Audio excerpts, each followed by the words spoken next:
శివరాత్రి రోజు డే ఎంత బాగా గడిచిందంటే మార్నింగ్ పూజ కంప్లీట్ అయ్యాక టెంపుల్కి వెళ్ళాము. అక్కడి నుంచే విష్ణుభవన్కి వెళ్ళి టిఫిన్ చేసుకుని లెన్స్ కార్ట్లో స్పెట్స్ చూసాము.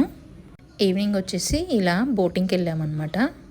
నా వీడియోస్ ఫాలో అయ్యే వాళ్ళకి తెలిసే ఉంటుంది. ఇంతకుముందు మేము మాధవరం లేక్కి వెళ్ళినప్పుడు క్లోజింగ్ టైం అయిపోయింది, రిటర్న్ వచ్చేసామని చెప్పేసి ఆ లేక్కే మళ్ళీ వెళ్ళామన్నమాట. ఈవినింగ్ సన్సెట్ టైంలో బోటింగ్ చాలా అంటే చాలా బాగా అనిపించింది. బోటింగ్ అయ్యాక ఫుడ్ కోర్ట్లో పిల్లలకి కావాల్సినవి తీసుకుని ఇలా పార్క్లో కూర్చొని తినేశారు. తర్వాత పక్కనే కిడ్స్ ప్లే ఏరియా కూడా ఉంటుందన్నమాట. ఇద్దరు పిచ్చగా ఆడేశారనమాట. అక్కడ నుంచి దగ్గరలోనే నర్సరీ ఉండిందనమాట. అక్కడికి వెళ్ళాము.